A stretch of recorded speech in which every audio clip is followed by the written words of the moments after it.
from this phone.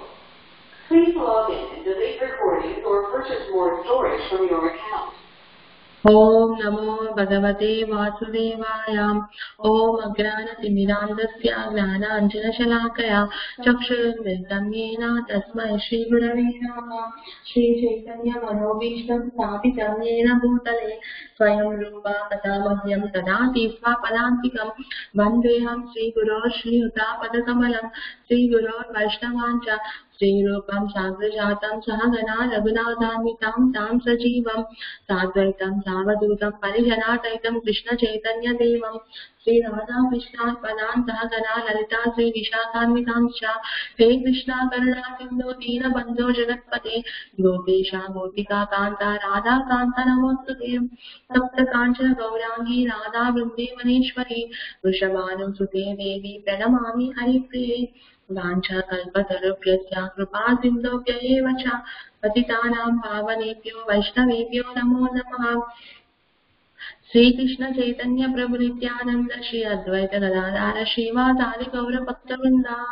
Hare Krishna Krishna Krishna Hare Hare Hare Rama Rama Rama Hare Hare Hare Krishna Krishna Krishna Hare Hare Hare Rama Rama Rama Hare Hare Hare Krishna Krishna Krishna Hare Hare Hare Rama Rama Hare Hare. Hare Krishna. I welcome all the devotees in the mid-morning japa session and Prabhupada's Lilamrta reading. I am thankful to each and every Mataji and Prabhuji who joined this session. So today we are going to start our session with chapter 3, A Visit to Boston, and the paragraph starts as it is projected as Prabhupada was walking down the hall. So Matajis, I request all the Matajis, anybody would like to start with this reading today?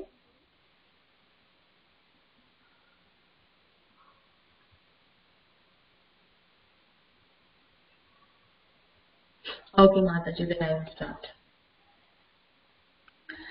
As Prabhupada was walking down the hill,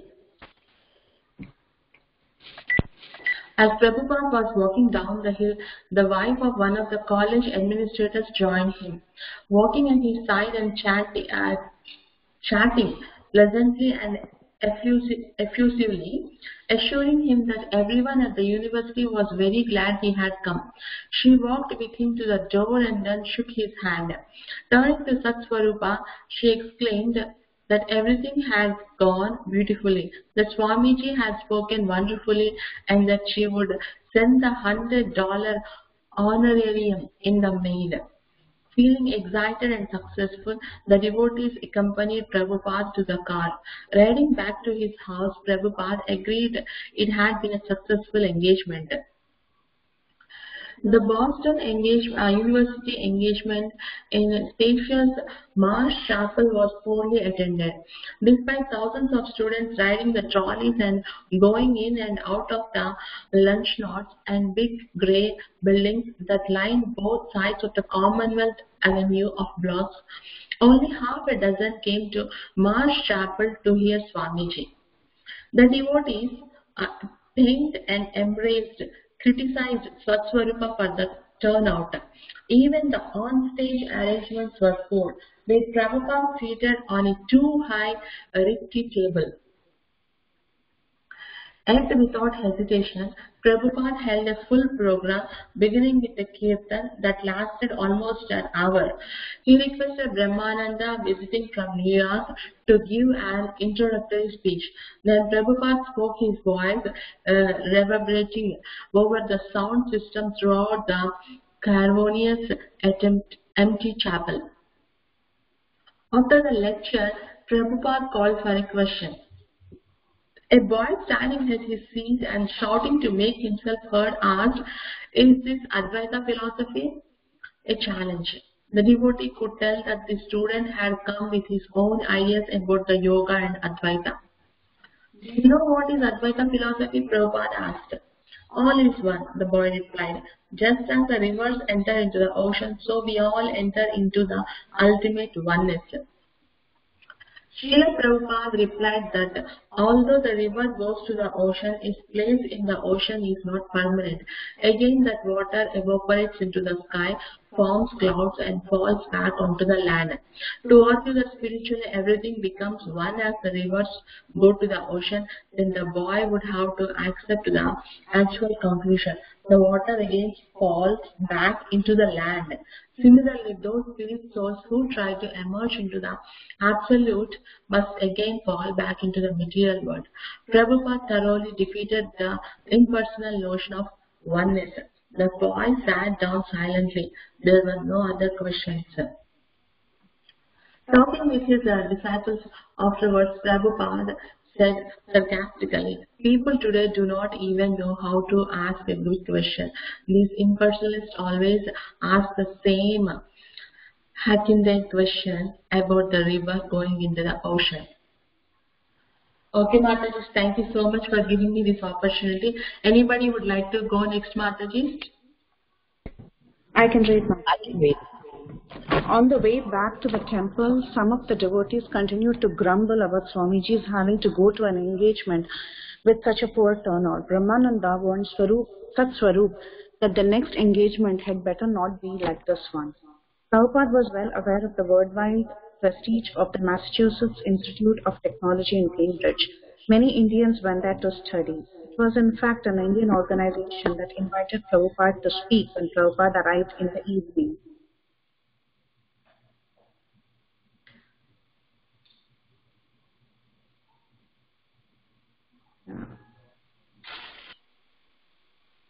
Okay. In the evening, he found over waiting in the carpeted, luxurious student lounge where he was to lecture. Some students were sitting on the floor while the others sat on a leather-upholstered couches and chairs scattered casually throughout the room. Although it was time for the lecture to begin, the devotees had still not arrived with the paraphernalia. There was no flower garland for Prabhupada, no painting of Krishna, and no sign of the Mahamantra. The audience waited. In anxiety, Satswarup asked Prabhupada, "Can you begin without the painting?" Looking at the large momentous gathering, Srila Prabhupada said simply, "Painting is not important." He sat on the plain wooden platform and, since the musical instruments had not arrived, asked one of the devotees to play the Hare Krishna album. Prabhupada sat clapping his hands in time and listening. Prabhupada spoke boldly, challenging the very concepts underlying the MIT. Where in this big university, he asked, is the department for studying the technology of the soul, for understanding that principle which distinguishes a living body from a dead body, the principle with which when present in the body gives life and when absent brings death? Where is the science to study all those important principles of life? Although scientists consider life to be merely chemicals or electric impulses, he argued, still they are unable to assemble the chemicals and produce life. Why? There is no department in this university for answering this question, and therefore people are in ignorance. They don't know the self or the next life or the purpose of human life beyond animal activities. This science, however, is taught in the Bhagavad Gita. After the lecture, there were many questions. What is symbolism? One student asked. Of that object behind you on the stage. Prabhupada turned and beheld a bare U-shaped metal stand, compliments of the janitor for holding the painting of Lord Krishna that never arrived. This Prabhupada frowned. I do not know what is this. This is some kind of technological symbol. Another student asked, why do you wear that marking on your forehead? Why do you wear that necktie around your neck? Prabhupada snapped back, annoyed with the question. The student sat down, looking at his necktie, and Prabhupada explained to him that questions about why people dress in a certain way are trivial, especially considering the gravity of the present subject matter. When the question and answer period ended, Satswarup stood and briefly addressed the students, inviting them to attend other college lectures by Srila Prabhupada or to come and hear him at the temple. Wherever a saintly person goes, Satswarup said, becomes a tirtha or a holy place. And now for the month of May, Boston is also a tirtha. So please take advantage of it. Thank you, Mataji. Hare Krishna. Mataji, I can read next. Thank you so much, Priti Mataji. Yes, Prabhuji. Please go ahead. As Srila Prabhupada was living with his disciples, a group of Indian faculty members and students came and stood around him, speaking rapidly, challenging him. One student, espousing the philosophy of monism, asserted that the highest expression of the absolute truth was that all is one. Prabhupada tried to make him understand that simply oneness was a rudimentary idea, because from that one come so many variegated manifestations. But the man would not accept defeat, and Prabhupada became excited arguing with him. Taking the man by the shirt collar, Prabhupada shouted, You say something is one, but is this cotton shirt the same as the cotton ball? Why don't you wear a cotton ball instead of this shirt? The Indian technologists surrounded Prabhupada, raising their voices and arguing, while Prabhupada's disciples looked on anxiously. Govinda Dasi warned the devotees about Swamiji's health, and Brahmananda and the others smoldered at the offensive Indians. This wasn't the way to speak with sadhu. Thank you, Mataji. Hare Krishna. Thank you, Prabhuji. Hare Krishna. Would anybody like to start from next? Hare Krishna, Mataji. Can Hare I start? Yes, Mataji. Meanwhile, a devotee reported that Prabhupada's car had broken down, and someone ran out into the street to get a taxi. The arguing continued. When a taxi finally arrived, a few disciples pushed through the arguers, insisting, Swamiji, please, your taxi is waiting. It can't wait any longer. You have to go. And they disengaged their spiritual match from the mass of arguing technologists. Prabhupada considered the evening a success. Some of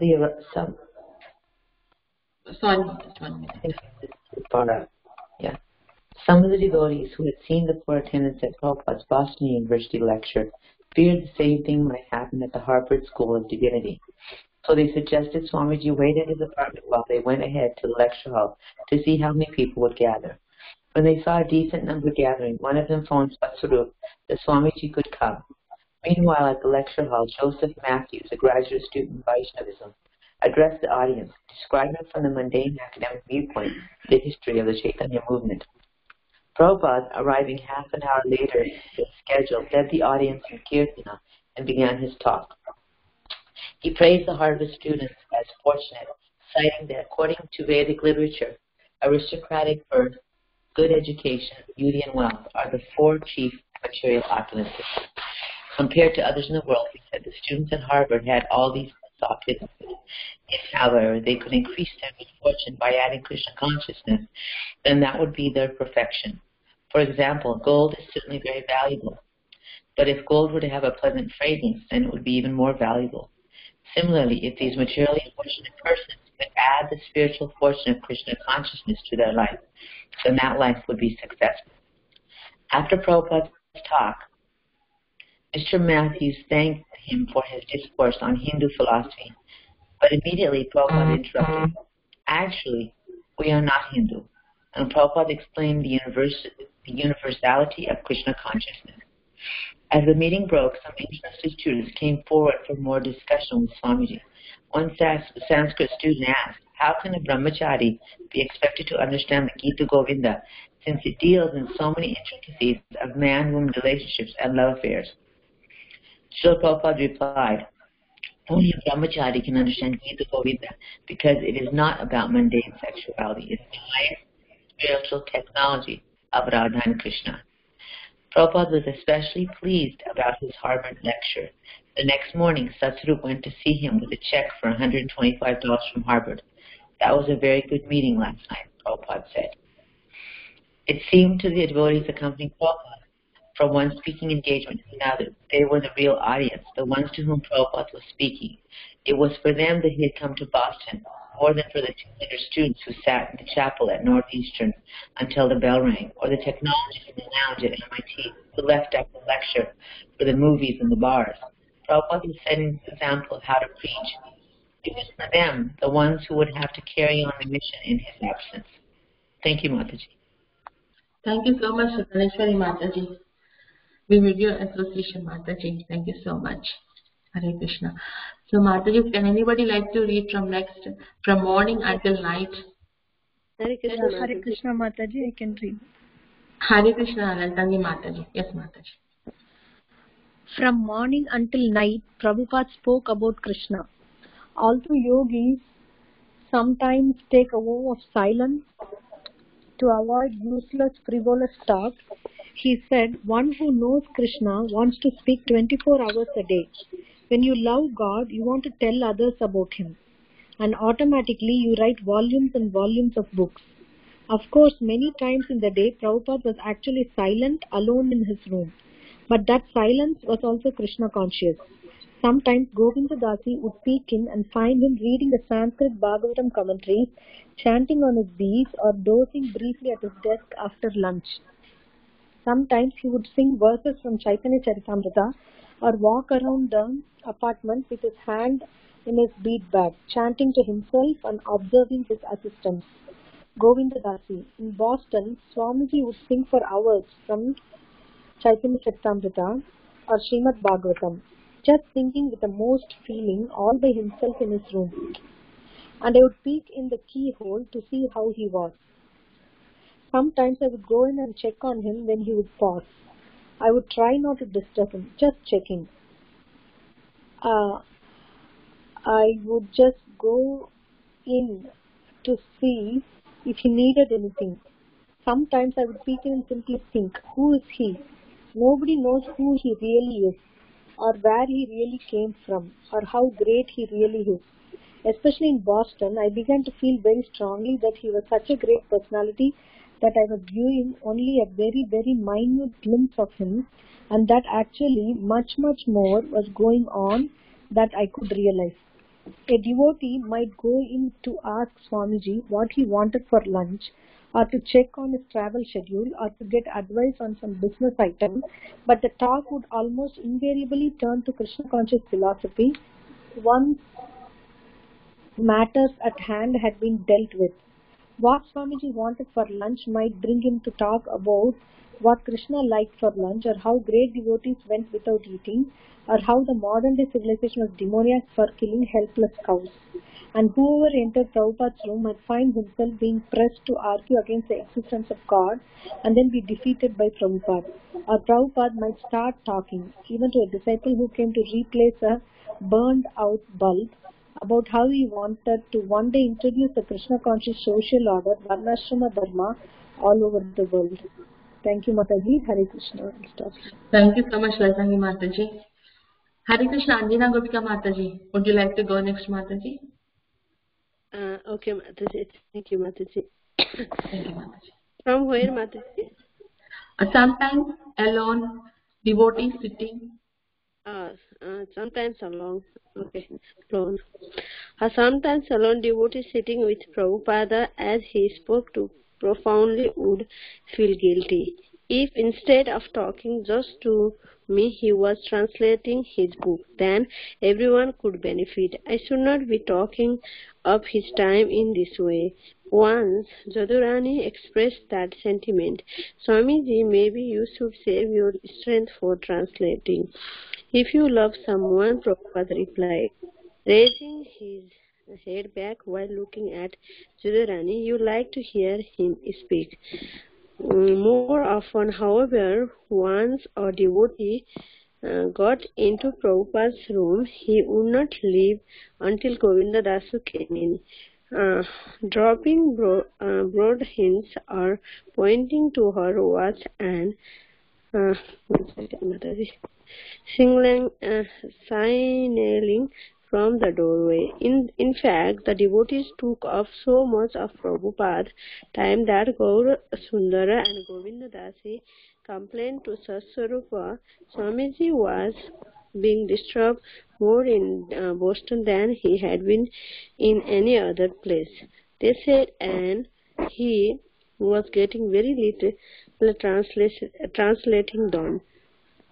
Alarmed that Boston was becoming inconvenient for Swamiji, so Satswarupa agreed to restrict devotees from seeing Prabhupada in his room. He informed the devotees that they could accompany Prabhupada on his work, but that they should not follow him back to his house.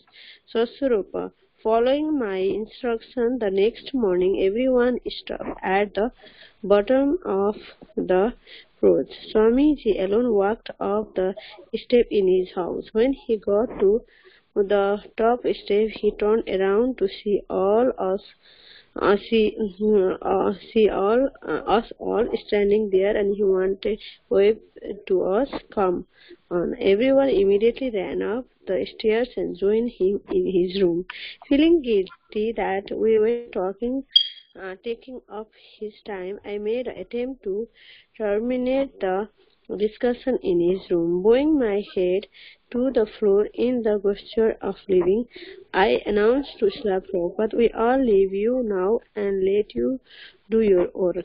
But Swamiji checked me presumptuous. You think I am not working now? Do you think this is not work? He said. You do not know what work is. This is also work. And he talked on. Thank you so much, Mataji. Thank you so much, Anita Gopika Mataji. Hare Krishna Mataji, would anybody like to go from next paragraph onwards? Hare Krishna Mataji, can I read? Hare Krishna Mataji, please Mataji. Srila Prabhupada spoke to eradicate the ignorance of whoever would hear him, whether a crowd of 1,000 or a single disciple in his room. Although he was especially interested in addressing the younger generation, the older was too biased. The number of listeners wasn't important. What am I reading? Was too based. The number of listeners wasn't important. After the first meeting in the temple, when the attendance had dropped, Prabhupada had said that it didn't mean he should stop speaking. He gave the example of a university in Calcutta that had kept classes open, although only 2 students had enrolled in one course and only 1 student in another. And this, Srila Prabhupada said, should certainly be the standard with transcendental education. If only one person learned it, it could do good to many others. Early one morning, Srila Prabhupada walked through the neighborhood of Alston with Satsvarupa and Gaurisundar. Satsvarupa mentioned that a famous Swami had recently given a talk in Arlington Street Church, where Prabhupada was also scheduled to speak. What does he say? Prabhupada asked. Satsvarupa said that he had heard that the Swami had said he was God. Immediately Prabhupada began to argue, destroying the Swami's alleged claim to be God. Hare Krishna Mataji. Thank you so much, Sitapriti Mataji. Hare Krishna Mataji, would anybody like to go from next paragraph onwards? They saw they are God.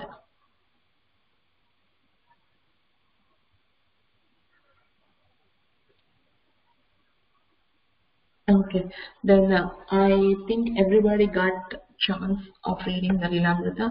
So only a couple of minutes are left, Mataji. I'll read 2 paragraphs. They say they are God and the dog is God. Prabhupada began. As he spoke, Satsvarupa and Gaurasundara walked beside him, sometimes holding back a low tree branch or watching on Prabhupada's behalf for traffic at the street crossings, but mostly they were concentrating on Prabhupada's words.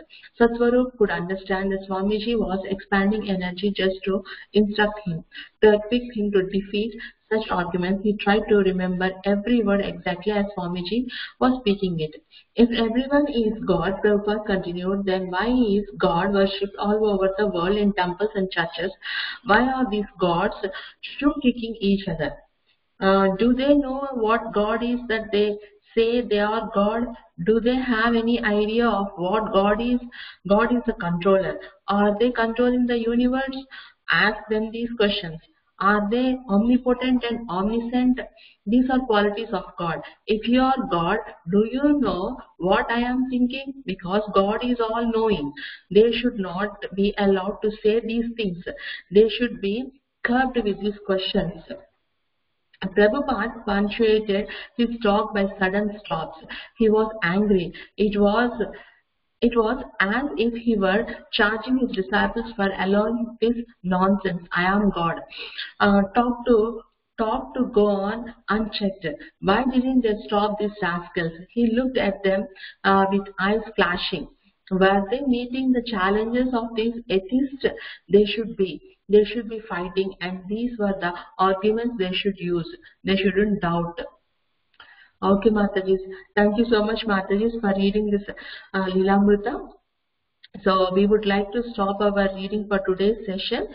So I would like to request each and every Mataji and Prabhuji, can you share your realizations, thoughts, or any ideas, whatever you feel. Can you share, please?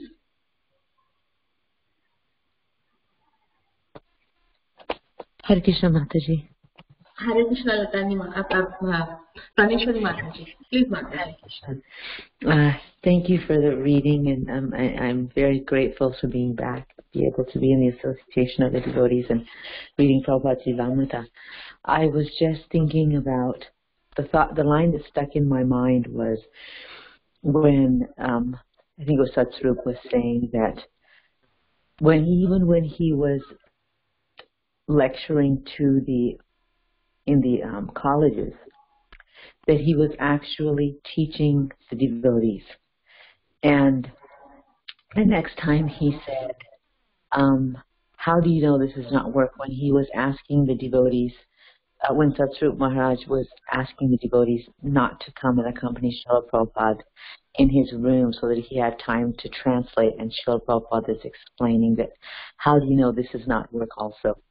But continuing to instruct there, instructing as he was speaking to the audiences, instructing his disciples as he was answering their questions, and then finally when he was,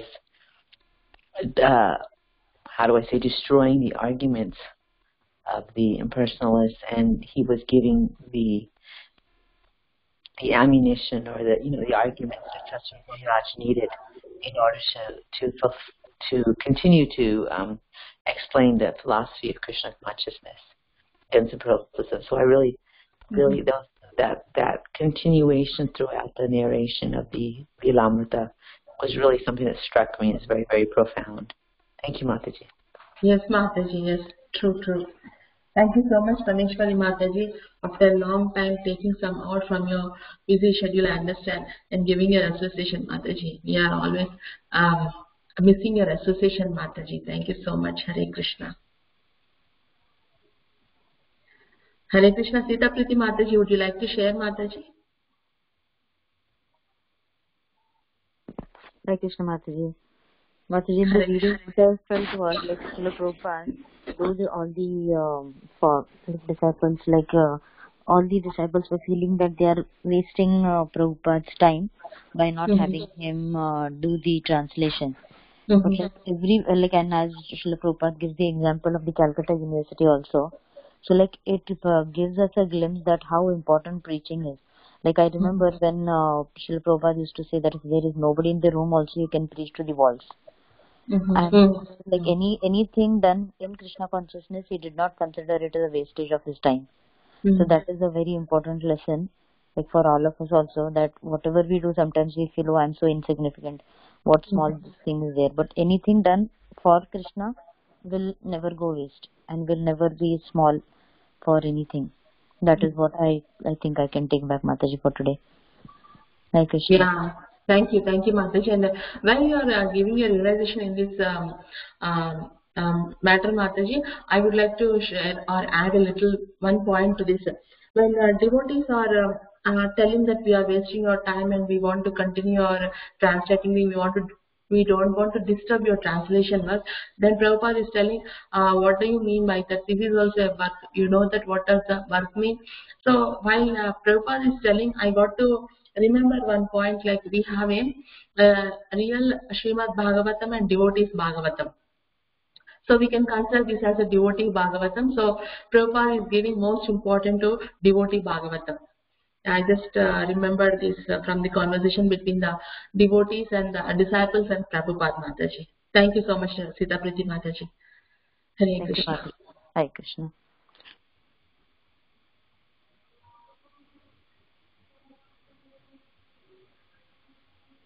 Priti Mataji, Vrinda Gopika Mataji, Anjana Gopika Mataji.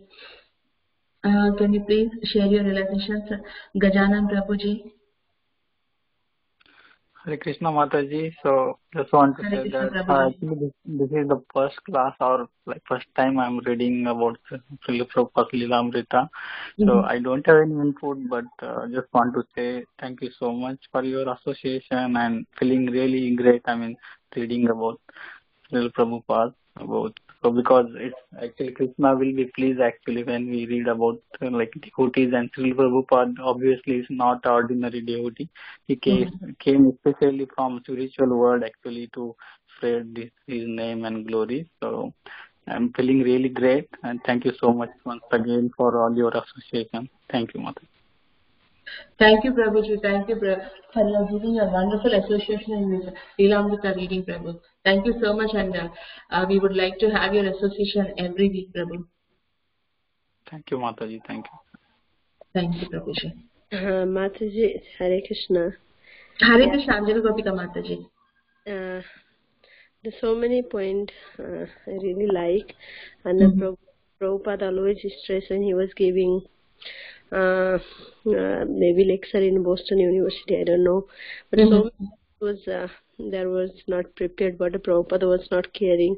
He strong on that philosophy can present to all the students. And he was very happy also when he was giving that lecture. He was very happy, and he was presenting. He always tried to establish how this modern civilization they are not talking about the soul. Yes, means so many universities they don't have that education, which is the heart of the education, and then challenging to the students, and as really that Prabhupada was, I think I maybe missed that point. Maybe you can clarify. I think some students they were asking about what is Tilaka, what is Kanti, everything. Prabhupada, I think he was happy, yes. And then also Maharaj was telling him, maybe requesting him to come to join other lecture of Prabhupada, and also Prabhupada. So Swarup Maharaj was telling how whenever the recently person is there, there is already Tirtha, and he was the words, yes, how wherever there is a saintly person, there is Tirtha, this place is considered as a Tirtha, you can all follow, and then you can get the association of the pure devotees. He was encouraging. That was very nice, Mataji. Yeah, yes, Mataji. Thank you so much, Anjana Gopika Mataji. I think you're having deep cold, Mataji. Take rest, Mataji. Thank you so much. Thank you. Hare Krishna. Yes, Sita Priti Mataji, you want to like to share, Mataji? Something? Okay.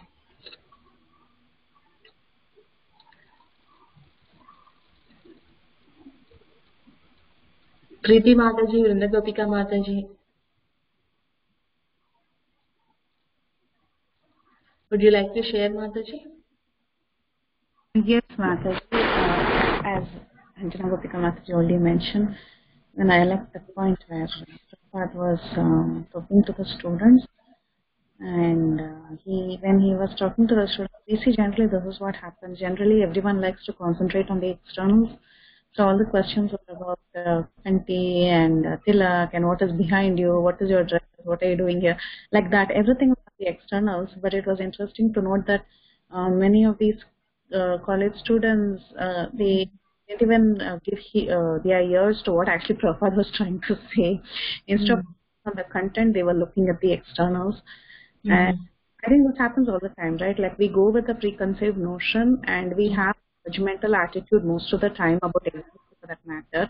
And based on our judgmental notions that we have in our mind, we just concentrate on the externals. Oh, how is he talking? Oh, how is he dressed? How is he sitting?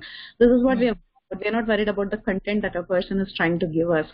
So I was just thinking, true not only for newcomers, but it happens that, you know, even as we advance in Krishna consciousness also, this realization doesn't dawn on us when we are listening to great souls. So, but I mean, the we have so many judgmental ways of seeing people. I was just reflecting on that thought as I was reading this passage from Prabhupada Lilamrta. A lot to learn from that. Thank you, Mataji. Hare Krishna. Yes, Mataji, yes. Yeah, by listening to your Anjana Gopika Mataji's and your realizations, Mataji, I got one thing like in material world, there is a saying that don't judge a book by its cover. So we cannot judge a book how the by seeing the cover page or the what we can say the make of the book how it is looking. So in the same way, we cannot judge a person by his external appearances. We have actually see the content or what is the real person, who is really he is. Yeah, by listening to your realizations, I got to remember those things, Mataji. In material world, there is a usually tendency to see the external appearances, how they dress, how they look, and by there we come to some conclusions. Yeah, yes, Mataji. Thank you so much, Mataji. Thank you, Mataji. Yeah, yes, Mataji. Vrindagopika Mataji, would you like to share something, Mataji?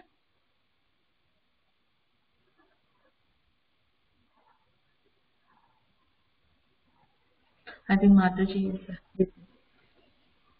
Okay, so then I would like to share, Mataji. We have seen in the previous class also how Prabhupada is visiting Boston University, then from there how he came to MIT, then how he is responding to the questions of the students, and as all the Mataji shared, I would like to share remaining which are not shared, Mataji. I don't want to repeat the same realizations. So we can see how Prabhupada is not into external things like how the stage is arranged, if there is a picture of painting of Krishna, are there any kartals and mridanga, are there any kirtan people doing kirtan, how is his vyasathan, he is not considering all these things.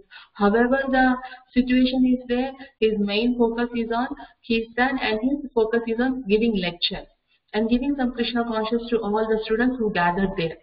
So we can see all those things, and from there we can see that how silly questions there are. Some questions are raised by the students like what is Advaita, what is oneness. He is talking about against the same topic of Advaita, and how sarcastically Prabhupada is telling these students don't know how to ask exactly what kind of questions to be asked to a great person, or what are the true questions they should ask to get some good answers regarding Krishna consciousness. He is sarcastically telling to Satsvarup Maharaj also. And from there we can see how Prabhupada has given a good example of how the rivers are coming into oceans and how it is related to the souls, how going to are emerging or coming together to Krishna. So there's a good analogy he's giving, and another analogy is also giving like a cotton, and from the cotton how a shirt is also made. So this is also a kind of good examples. And from there we can see how he is criticizing the modern universities. In many of his lectures in previous classes, we also remember that how Prabhupada is telling these universities are slaughterhouses. They are not giving good education. They are killing the original, what we can say like original sense, original consciousness of the students from their early ages. They are making them as a slaughterhouses, these universities. They are making them more into more materialistic, running through money, fame, wealth, marriage, or doing all these nonsense. These universities are encouraging, but they are not what we can say like not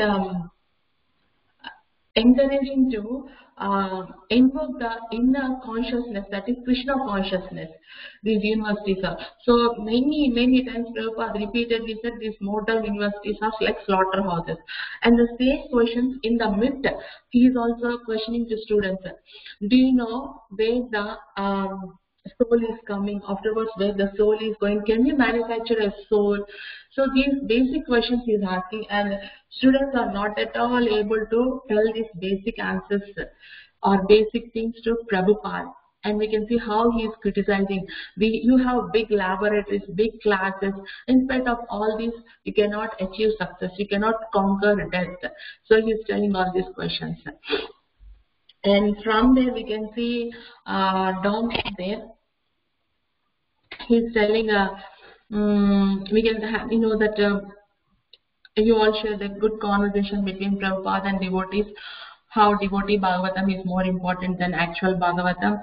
And from last, Prabhupada is strongly condemning that people who declare themselves as God. So what are the qualities of God? Do the qualities exist in the people who say that they are God? So God is omnipotent, omniscient. He knows whatever we are thinking. He can understand the mind. He can know the mind of the people. So are these qualities present in the person who is declaring himself as a God?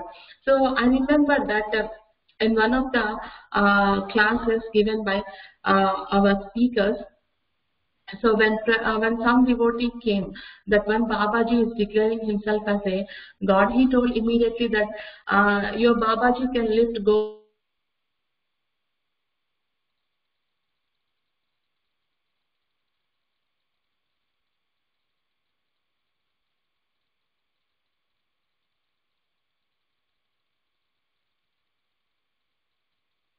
Not able to hear Supriya Mataji.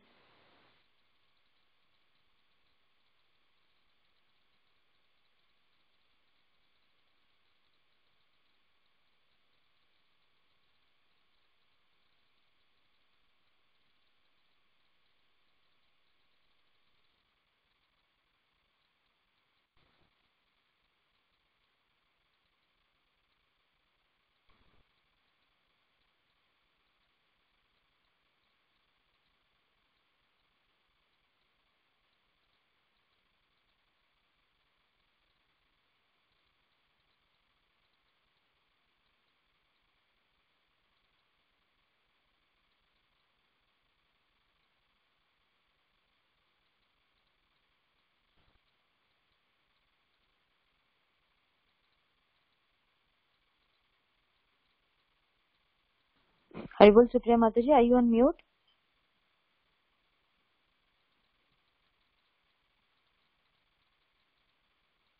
Hare Krishna Mataji, I'm sorry I got logged off. I joined again. Hare Krishna Mataji, can you hear me? Now we can hear you, Mataji. Oh, my current got just fluctuated, Mataji, electricity. Oh. Back. Where did I stop, Mataji?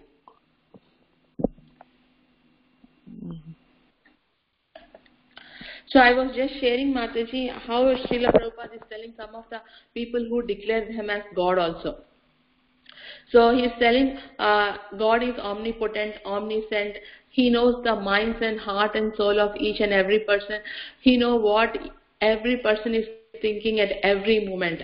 And he is telling that if a person is declaring himself as a God, he should have these qualities also. In one of the lectures, in the classes given by our preachers, I heard that one disciple came and told to Prabhupada that one of the Babaji is declaring himself as a God. So immediately Prabhupada said, if he can hold Govardhan hill on his pinky and stand like 7 days and 7 nights as Krishna did, go and ask your Baba. And immediately the disciple went and asked and checked with the Baba, and he said, no, I cannot do that. Then Prabhupada immediately laughed. Then he is like just ordinary human being like we are. So he is not a God. If he is a God, he should do all these miracles. So by seeing these last two paragraphs, I remember those points, Mataji. And so these are some of the points I shared, Mataji. Are there any points would you like to add or share, Mataji? Thank you, Mataji. I'm sorry I missed the reflections. I got into another call. Okay. Just wanted to share one point, Mataji. So I was thinking how difficult it was for Prabhupada, that wherever he went, it was fully, he was challenged. He was ready for that. It's not like now we are established, we go to Bhakti Vriksha, favorable people come to us, and in a temple we give lectures, and people who want to come, they come. But Prabhupada in the beginning days, he had gone everywhere, on his own, and we can see that lectures after lectures, how many people had challenged him, and how he has to always fight and establish the real philosophy. And as Satsvarup Maharaj just mentioned, that this is basically more than for anybody else, Prabhupada was talking to help the devotees, for the devotees to learn how they can preach and how they can continue this movement. So that's what I was thinking, that he was ready every day as a soldier for the sake of Krishna to take any risks, because he loved the Lord. And also I liked how he's in his personal time he's singing the verses from Chaitanya Charitamrita, Bhagavatam, and chanting, and always thinking about the Lord and how to serve him. So this mood of ready to accept challenges, that is something that I took from today's reading, Mataji. Thank you so much. Yes, Mataji, wonderful, wonderful. Thank you so much, Mataji. Thank you so much. So, Matajis, I would like to end our Lilamrta call today.